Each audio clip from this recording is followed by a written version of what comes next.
And हमेशा ध्यान रखना बायो में बहुत सारी हिडन लाइंस, बहुत सारी हिडन मीनिंग्स होती है जो पहली बार पे या फिर दूसरी तीसरी बार में समझ नहीं आती। डिफिनेशन एंड इंटीग्रेशन वाला जो है इसमें भी मैंने क्वेश्चन बनाया कि role of LH FSH in males and females biology लंबे समय तक कैसे याद होगी। देखो क्या होता है ना, बायो बहुत ही वॉलेटाइल सब्जेक्ट है, बहुत जल्दी भूल जाते हो। शॉर्ट नोट्स में क्या करता था, यहाँ पे टेक्स्ट लिखा हुआ है एंड यहाँ पे ऊपर डेटा लिखा हुआ है, तो बायो का जितना भी डेटा है वो अलग से करो। जैसे हेलो ऑल नीट 2026 एस्पिरेंट, अगर आप नेट पे सर्च करोगे how to score 360 out of 360 in biology, तो आपको सिर्फ एक ही आंसर मिलेगा, बट नीट के सारे 25 लाख एस्पिरेंट एनसीईआरटी ही पढ़ रहे हैं। तो ऐसा क्यों है कि कुछ लोगों के ही 360 आउट ऑफ आ रहे हैं, बाकी लोगों के नहीं आ रहे? वो किस तरीके से टॉपर्स एनसीईआरटी पढ़ रहे हैं कि उनको कुछ अलग ही दिख रहा है। एंड क्या एनसीईआरटी सच में सफिशिएंट है फुल एंड फुल स्कोर करने के लिए? एंड अबव ऑल, क्या हमें बायो के शॉर्ट नोट्स बनाने चाहिए या नहीं, या फिर बनाने चाहिए तो कैसे बनाने चाहिए? तो ये सारे ही सवालों के जवाब हम इस वीडियो में जानने वाले हैं। एंड आई नो आप में से मैक्सिमम स्टूडेंट इस वीडियो के एंड तक नहीं पहुंच पाएंगे। उसका सिंपल सा रीजन ये है कि आप में से मैक्सिमम लोगों का फोकस इतना डाउन हो गया कि आप 10 मिनट एक जगह शांति से बैठ भी नहीं सकते। अगर आप लास्ट तक पहुंच जाते हैं इस वीडियो के एंड तक, that means your focus is good right now. Hello everybody, I am Deepak Sahu, currently a third year MBBS student in your dream college that is AIIMS new Delhi. And मैंने first attempt में ही NEET निकाल लिया था, NEET 2021, and मेरा score 715 out of 720 था and I secured all India rank 5। And या मेरे bio में 360 आउट ऑफ 360 थे, एंड इसलिए मैं ये वीडियो बना पा रहा हूँ। ये वीडियो बहुत ज्यादा यूनिक होने वाला है बिकॉज इसमें मैं टॉपर्स के जितने भी सीक्रेट्स होते हैं वो सब बताने वाला हूँ। ऐसा वीडियो आपको शायद ही इंटरनेट पे मिले, and this is one of the best video I have made. And the thing is that इस वीडियो को देखने के बाद आपको कोई और वीडियो नहीं देखना पड़ेगा कि बायो में 360 आउट ऑफ 360 कैसे स्कोर करते हैं। Coming to how to read biology effectively. Now किसी भी चैप्टर को स्टार्ट करने से पहले, फॉर एग्जांपल अगर आप cell the unit of life पढ़ने वाले हो, तो सबसे पहले आपको पहला स्टेप ये करना है कि आपको उसकी डिटेल्ड लेक्चर देखने हैं। यस, डिटेल लेक्चर देखने के बाद आपको उसकी एनसीईआरटी फर्स्ट टाइम पढ़नी है। यस, जब आप पहली बार एनसीईआरटी पढ़ते हो आपको सिर्फ 40% 50% समझ में आता है। फिर क्या करना है, उस फर्स्ट रीडिंग के बाद आप second reading, third reading, fourth reading पे जब जाओगे तो 50 से 60, 60 से 70, 80% आएगा। हमेशा ध्यान रखना, कभी भी ऐसा नहीं होता कि आपको 100% एनसीईआरटी समझ में आएगी। हमेशा it tends to 100% but it's never 100%। जैसे जैसे नंबर ऑफ एनसीईआरटी की रीडिंग बढ़ती जाती है वैसे वैसे आपकी अंडरस्टैंडिंग बढ़ती चली जाती है। एंड हमेशा ध्यान रखना, बायो में बहुत सारी हिडन लाइंस, बहुत सारी हिडन मीनिंग्स होती हैं जो पहली बार पे है या फिर दूसरी तीसरी बार में समझ नहीं आती।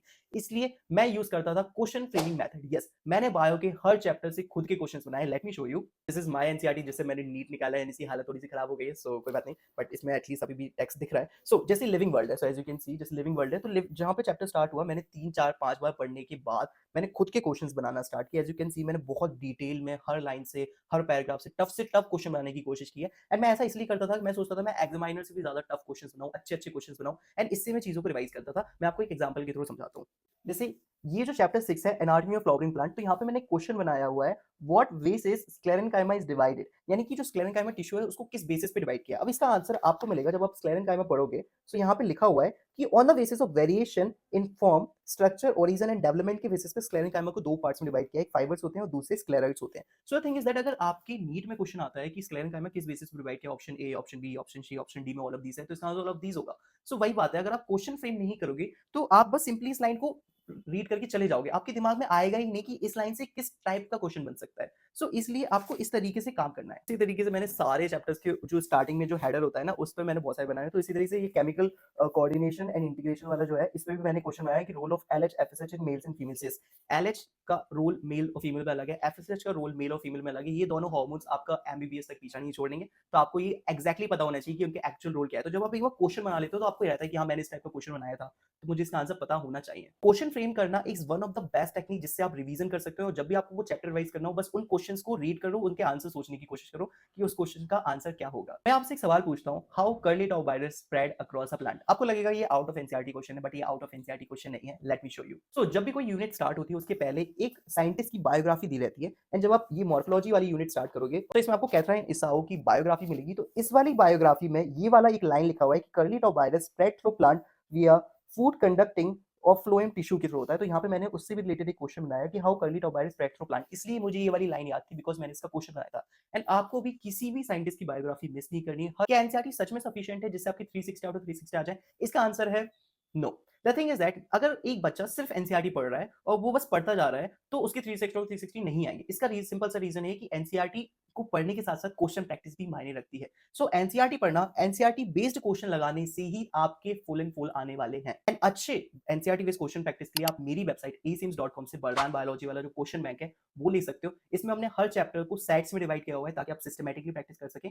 एंड इसके साथ साथ हमने एक असर्शन रीजन का एक अलग से सेक्शन रखा है, लेटेस्ट प्रीवियस ईयर क्वेश्चन का एक अलग से सेक्शन रखा हुआ है। जो क्वेश्चन है वो क्यूज फॉर्मेट में, यानी कि हर सेट में 30-40 क्वेश्चन है, तो 30-40 क्वेश्चन पहले पूरा सिस्टमैटिकली लगाओ एज अ, जैसे तुम मॉक पेपर्स में लगाते हो, एंड देन आफ्टर लास्ट में आपको आंसर पता चलेंगे। इसके साथ साथ जो लोग भी वरदान बायोलॉजी लेंगे, हमने उनका एक अलग से व्हाट्सएप डाउट ग्रुप बनाया है and I am really very happy कि तुम लोग एक दूसरे की हेल्प कर रहे हो। मैं रोज व्हाट्सएप डाउट ग्रुप चेक करता हूँ, उसमें लोग एक दूसरे की हेल्प कर रहे होते हैं, दूसरों के डाउट सॉल्व कर रहे होते हैं। तो बहुत अच्छा एनवायरमेंट, एक पॉजिटिव स्टडी एनवायरमेंट क्रिएट करने की मैं पूरी कोशिश कर रहा हूँ ताकि तुम लोगों का नीट 2026 में सिलेक्शन हो पाए and this is the best I can do for you. WhatsApp doubt group का जो लिंक है वो आपकी ईमेल एड्रेस पे आएगा, तो वहां से ज्वाइन करना पड़ेगा। ए सेम से तुम वरदान बायोलॉजी ज्वाइन कर सकते हो, सारी लिंक पिन कमेंट और डिस्क्रिप्शन में है। अगर मैं आपसे एक और सवाल पूछूं कि how many hormones are release by pars distalis, pars distalis आपको पता होगा, एंटीरियर पिट्यूटरी को बोलते हैं बेसिकली। सो आपको लगेगा कि ये तो टेक्स्ट में नहीं है, बट एक्चुअली ये है। सो जब आप केमिकल कोऑर्डिनेशन और इंटीग्रेशन वाला चैप्टर की समरी खोलोगे, यस समरी खोलोगे, तब आपको एक लाइन मिलेगी कि pars distalis produce 6 tropic hormones. Yes 6 tropic hormones pars distalis produce करता है। सो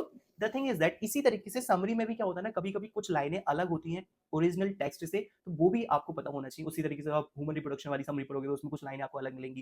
ह्यूमन फिजियोलॉजी में भी समरीज में कुछ-कुछ लाइनें अलग लिखी हुई हैं, तो ये सारी जो नई इन्फॉर्मेशन आ रही है वो आपको पता होनी चाहिए। तो किसी भी चैप्टर की समरी को मिस नहीं करना है आपको। और डिटेल में लेक्चर देखने, एनसीईआरटी पढ़ने और क्वेश्चन प्रैक्टिस के बाद आता है कि हमें बायोलॉजी लंबे समय तक कैसे याद होगी। देखो क्या होता है ना, बायो बहुत ही वॉलेटाइल सब्जेक्ट है, बहुत जल्दी भूल जाते हो। सो इतना ज्यादा टेक्स्ट हमारे दिमाग को याद नहीं रहता, हमारे दिमाग को पिक्चर ज्यादा अच्छे तरीके से याद होती है। इसलिए तुम्हें हमेशा एनसीईआरटी की लाइनें पढ़ते समय एक इमेज बनाती जानी, एक मूवी की तरह इमेज क्रिएट करते जानी है एंड तुम टेक्स्ट को पिक्टोरियल फॉर्म में कन्वर्ट कर सकते हो। फॉर एग्जाम्पल मैं आपको एग्जाम्पल बताता हूँ। जैसे फॉर एग्जाम्पल एल्डोस्टेरोन का फंक्शन है, अब वो एनसीईआरटी में 2-3 लाइन्स में लिखा हुआ है, लेकिन अगर आप उसी पिक्चर बना लो, जैसे फॉर एग्जाम्पल ये मेरे बायो के शॉर्ट नोट्स हैं, यू कैन सी ये बहुत पुराने शॉर्ट नोट्स हैं। सो मैंने बायो के हर चैप्टर के शॉर्ट नोट्स बनाए, ये शॉर्ट नोट्स आपको मेरे टेलीग्राम चैनल पे मिल जाएंगे, डोंट डोंट वरी। सो इसमें देखा जाए तो यहाँ पे एक डायग्राम मैंने बनाया एल्डोस्टेरोन के फंक्शन को एक्सप्लेन करते हुए। तो एक रीनल ट्यूब्यूल बनाया एंड देन आफ्टर इसमें मैंने बता दिया कि sodium and water renal tubule के बाहर आ रहे हैं एंड पोटेशियम एंड फॉस्फेट जो है वो रीनल ट्यूब्यूल के अंदर आ रहे हैं। तो एक डायग्राम एल्डोस्टेरोन की पूरे फंक्शन को पिक्टोरियल फॉर्म में रिप्रेजेंट कर रहा है। मुझे ये डायग्राम याद है तो मुझे एल्डोस्टेरोन के फंक्शन भी याद है। उसी तरीके से जो भी चीजें तुम्हें याद नहीं होती, जैसे क्रेब्स साइकिल, ग्लाइकोलिसिस या फिर मॉर्फोलॉजी में जो फैमिलीज है, जो आपकी प्लांट वाली फैमिलीज है, मोल्वेसी, क्रूसिफेरी, नई नई फैमिलीज ऐड हुई, आपको पता होना चाहिए।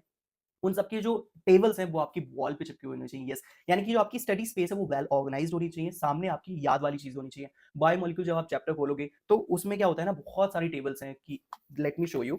लाइक ये मेरे शॉर्ट नोट्स हैं, इसमें मैंने बायोमोलिक्यूल्स के जितने भी वो थे वो अलग से कर रखा है। जैसे ये फैमिलीज हैं तो मैंने फैमिलीज का एक टेबल बना रखा है, फैबेसी, सोलेनेसी, लिलिएसी फैमिली का कंपैरिजन टेबल बना रखा है। उस तरीके से जो बायोमोलिक्यूल्स है उसके मैंने अलग से लिख रखे हैं सारी टेबल्स की सारी इन्फॉर्मेशन। तो इस तरीके से आपको काम करना है। एलिमेंट एनालिसिस, ह्यूमन बॉडी में कौन-कौन से एलिमेंट कितने-कितने परसेंट है, तो ये सारी चीज़ें आपकी दीवार में भी होनी चाहिए, आपके शॉर्ट नोट्स में भी होनी चाहिए, ताकि आप फ्रीक्वेंटली उन्हें देखते रहो, आपको वो याद रहे। एक और अगर मैं आपको प्रो टिप दूँ जो आपको कोई नहीं बताएगा, हर चैप्टर टफ होता है। देखो बायो में क्या होता है ना, 2 टाइप की चीज़ें होती है, एक होता है डेटा, एक होता है कॉन्सेप्ट्स। कॉन्सेप्ट्स हमें लंबे समय तक याद हो जाते हैं, डेटा ही होता है जिसकी वजह से बायो का चैप्टर हमें वीक फील होता है। तो मैं क्या करता था, अपनी बायो में जितने भी चैप्टर्स हैं उनका डेटा ऊपर अलग से लिख लेता था। तो जब कभी भी तुम शॉर्ट नोट्स बनाओ, तो शॉर्ट नोट्स में मैं क्या करता था, यहाँ पे टेक्स्ट लिखा हुआ है एंड यहाँ पे ऊपर डेटा लिखा हुआ है। तो बायो का जितना भी डेटा है वो अलग से लिख लो। जैसे फॉर एग्जांपल लिविंग वर्ल्ड है तो उसमें जितना भी डेटा आ रहा है, जितने भी नंबर, जितने भी ईयर्स आ रहे हैं कि कितना परसेंट क्या है, कितना परसेंट ये किस साल में क्या हुआ, वो सारा तुम एक पेज में लिख लो, यही तुम्हारे शॉर्ट नोट्स बन गए। इसी तरीके से हर चैप्टर का एक पेज बनाओ, उसमें वो बस डेटा लिख लो, क्योंकि हर चैप्टर को टफ उसका डेटा बनाता है। इसलिए वो हर चैप्टर का डेटा एक अलग से कॉपी बनाओ, उसमें चैप्टर का नाम डालो, उस चैप्टर का सारा डेटा एक पेज में लिखो। अगले चैप्टर का नाम डालो, उस चैप्टर का सारा डेटा एक पेज में लिखो। ये वाला जब तुम काम करना शुरू कर दोगे ना, तुम्हारे बायो में उसी दिन 360 में 360 आ जाएँगे। नाउ अब आप सोच रहे होंगे कि बायो के एक्चुअली शॉर्ट नोट्स कैसे बनाते हैं, तो एक्चुअली ये वीडियो बहुत लंबा हो जाएगा, तो हम बायो के शॉर्ट नोट्स बनाना सीखेंगे। मैं आपको प्रैक्टिकली एकदम लाइव बना के भी दिखाऊंगा, डोंट वरी। सो वो हम नेक्स्ट वीडियो में करेंगे, बिकॉज़ अच्छे से मैं चाहता हूँ मैं आपको अच्छे से बनाना सिखाऊं कि कैसे बनाते हैं। लास्ट में हम बात करेंगे कि आपको नंबर ऑफ रीडिंग कितनी रहेगी। तो सच बताओ, इसका एक चैप्टर को रीड वेरी करना होता है। लाइक कोई चैप्टर ज्यादा टफ होते हैं तो उनको बार-बार पढ़ना पड़ता है, कुछ ईजी होते हैं तो उनको कम बार पढ़ना होता है। बट 16 से 20 बार लगभग आपको हर चैप्टर लास्ट तक पढ़ना पड़ेगा। सो कोशिश करो जितनी बार रीड कर सकते हो बायो के चैप्टर्स को उतनी बार रीड करो, तुम्हें हमेशा कुछ ना कुछ अलग देखने को, अलग जानने को जरूर मिलेगा। कभी भी एक बार सोचो कि बोर हो रहा है, मैं क्यों दोबारा से रीड करूं, नहीं, तुम्हें मौका मिले तो तुम दोबारा से रीड करो, लेकिन रीडिंग के साथ साथ question practice is very very must. Because तुम क्वेश्चन प्रैक्टिस नहीं करोगे तो तुम इजी सी लाइन से भी जो क्वेश्चन कन्वर्ट होता है वो नहीं बना पाओगे। This is very important, because